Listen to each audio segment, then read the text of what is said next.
उनकी बात सुनकर वो सिर उन्होंने झुका लिया और वो सीधे सड़क पर चलने लगी, as if determined to put the new regime into practice immediately, ताकि वो जो उनको न्यू रिजाइम दिया गया है, जो नई इनको प्रोसेस कहा गया है करने के लिए कि आप ऐसा करो ट्रिकी के साथ वरना ये बीमार हो जाएगा, तो इसको वो इमीडिएटली वो प्रैक्टिस में लाए, इमीडिएटली उसको करना शुरू करें.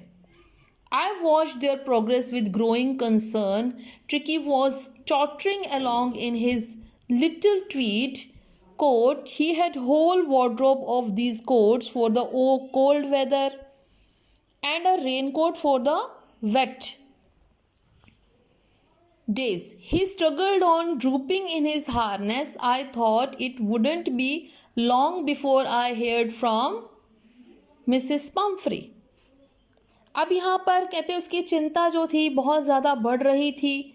ठीक है, ट्रिकी जो था tottering along in his little tweed coat, जो उसने कोट पहना हुआ था छोटा सा वुलन का, उसमें वो ऐसे ऐसे गिरता पड़ता हुआ जा रहा था. He had a whole wardrobe. यहाँ पर उसकी वार्डरोब है, वार्ड मतलब वो अलमीरा जहाँ पर कपड़े रखते हैं, उसमें बहुत सारे कोट्स रखते हैं. मतलब उसकी अब वार्डरोब, क्योंकि वो एफ्लुएंट फैमिली थी, बहुत रिच फैमिली थी, तो इसके लिए एक अलग कपड़ों की अलमारी थी जिसमें कोल्ड वेदर के कोट अलग थे, रेन कोट जो थे वो वेट वेदर के लिए, वेट डेज के लिए अलग थे. ओके, यानी बहुत सारी अलमारी थी, अलमारी में बहुत सारे कपड़े थे और वो बहुत ही ज़्यादा स्ट्रगल करता हुआ जा रहा था. तो कहता आई thought it wouldn't be long before I heard from Mrs Pomfrey. तो वो अपने मन में सोच रहे थे, मिस्टर हैरियट सोच रहे थे कि ज़्यादा दिन नहीं पड़ेंगे बीच में कि ये मुझे खुद बुलाएंगी, मिसेस पम्फ्री मुझे खुद बुलाएंगी. क्यों? क्योंकि वो डॉक्टर थे और जैसे उन्होंने ट्रिकी को देखा, उन्होंने उसकी हालत समझ ली कि ये बहुत सीरियस है और मिसेस पम्फ्री उसको लाइटली ले रहे थे. तो उन्होंने कहा कि बहुत जल्दी मिसेस पम्फ्री मुझे बुलाएंगी. The expected call came within a few days. ये भी क्वेश्चन आता है, expected call came within few days, कि क्यों एक्सपेक्ट कर रहे थे वो कॉल मिसेस पम्फ्री की? क्योंकि उनको पता था कि मिसेस पम्फ्री का कॉल आएगा और वो आ भी गया. Mrs Pomfrey was distraught. Mrs Pomfrey बहुत ही डिस्ट्रॉट थी, घबराई हुई थी. Tricky would eat nothing. Tricky जो कुछ भी नहीं खा रहा था, कुछ भी नहीं खा रहा था. And refuse even his favourite dishes. और रिफ्यूज कर रहा था, खाने को मना कर रहा था उसकी फेवरेट डिशेज भी. एंड बिसाइड्स, और इसके अलावा he had bouts of vomiting. Bouts of vomiting मतलब थोड़ी थोड़ी देर बाद वो वॉमिटिंग भी कर रहा था. ओके, पर्टिकुलर इंटरवल के बाद वो वॉमिट कर रहा था, उसको बाउट्स ऑफ वॉमिटिंग कहते हैं. ही spent all his time lying on a रग painting.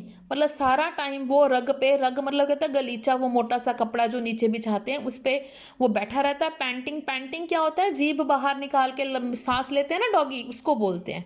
Okay, didn't want to go for walks. और वो वॉक्स के लिए भी नहीं जाता. Didn't want to do anything. और कुछ भी नहीं वो करता था, कुछ भी नहीं करना चाहता था, बस वो उस रग पे पड़ा रहता था. Okay, I had made my plans in advance. तो मैंने कहते हैं डॉक्टर हैरियट कहते हैं कि मैंने अपने प्लान्स तो एडवांस में ही बना लिए थे. The only way was to get tricky out of the house for a period. एक ही तरीका था कि उस घर से ट्रिकी को थोड़े टाइम के लिए दूर रखा जाए. So I suggested that he be hospitalized for about a fortnight to kept under observation. तो उन्होंने कहा लगभग फोर्टनाइट के लिए, फोर्टनाइट मतलब पीरियड ऑफ 15 डेज, लगभग 15 दिन आपको उसको मेरी ऑब्जर्वेशन में रखना पड़ेगा, इसको हॉस्पिटल लेके जाना पड़ेगा. The poor lady almost swooned. वो बेचारी एकदम से सन्न रह गई थी. She was sure he would pine and die if he did not see her every day. तो कहती कि वो श्योर थी अगर वो रोज उसको नहीं देखेगी तो वो मर जाएगी. But I took a firm line. लेकिन मैंने इसको डिसीजन को बताया कि ट्रिकी जो बहुत इल है और this was the only way to save him. और सिर्फ यही तरीका है, इसको हॉस्पिटल लेके जाना ही पड़ेगा, तभी ये बच सकता है. In fact I thought it best to take him without delay and followed by Mrs Pumphrey's wailings. I marched out to the car carrying the little dog wrapped in a blanket. तो वो कहते हैं कि यही तरीका था कि देरी नहीं करनी चाहिए। तो कहते हैं मैं वहाँ से चल पड़ा और मिसिस पम्फ्री वेलिंग करते हुए, रोते हुए, क्राइंग करते हुए उनके पीछे पीछे आ रही थी। कहते हैं मैं मार्च करता हुआ कार के पास गया और छोटे से डॉगी को उठा के, जिसको कि मैंने ब्लैंकेट में लपेटा हुआ था, उसको उठा के मैं कार के पास गया।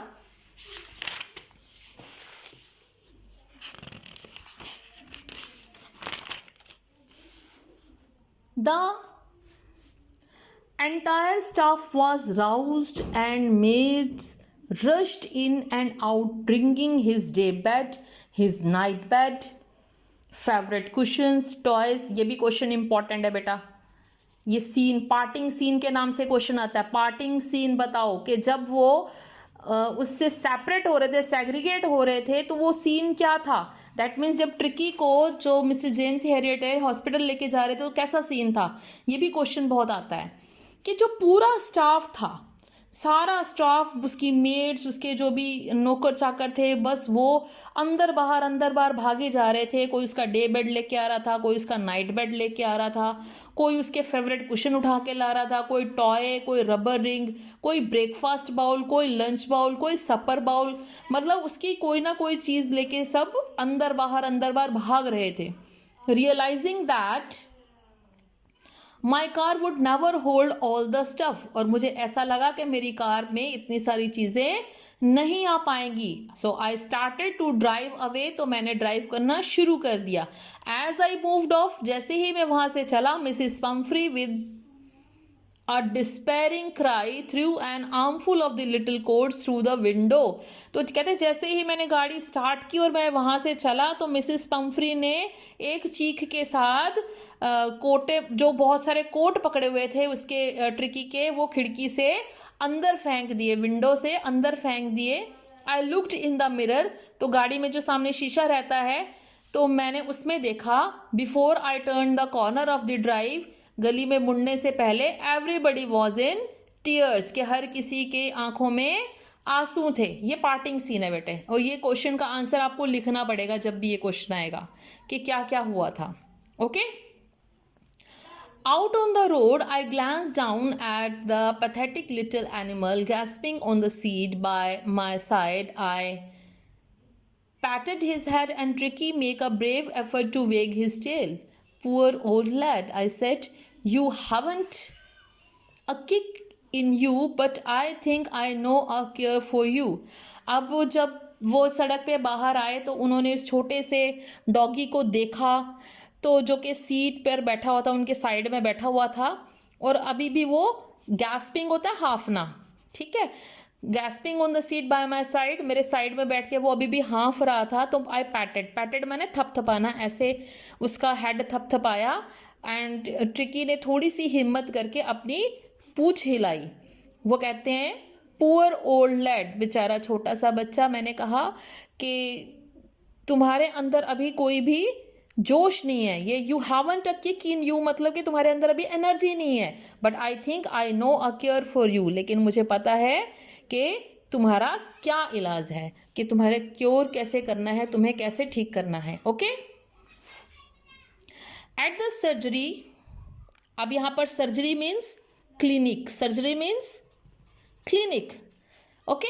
यहाँ पर सर्जरी में जब वो पहुँचे, क्लिनिक पे पहुँचे, the household dogs surged round me, तो वहाँ पर जितने भी डॉगी ऑलरेडी थे जो ट्रीटमेंट के लिए वहाँ पे एडमिट थे, वो उसके पास आ गए। Tricky looked down at the noisy path with the dull eyes and when put down lay motionless on the carpet.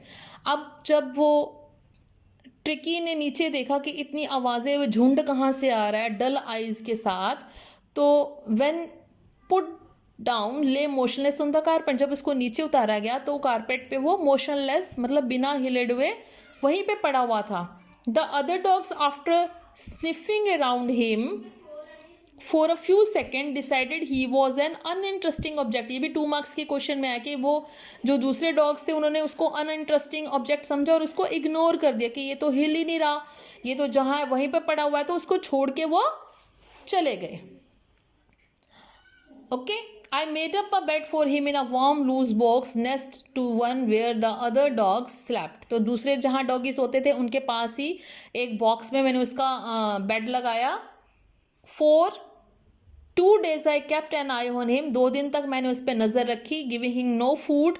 अब कैसे ट्रीटमेंट किया ये वो क्वेश्चन है. ये भी 2 मार्क्स में आता है क्वेश्चन या 3 मार्क्स में आता है भी. उसका ट्रीटमेंट कैसे किया. ओके तो आप सब ये अच्छी तरह से कर लें.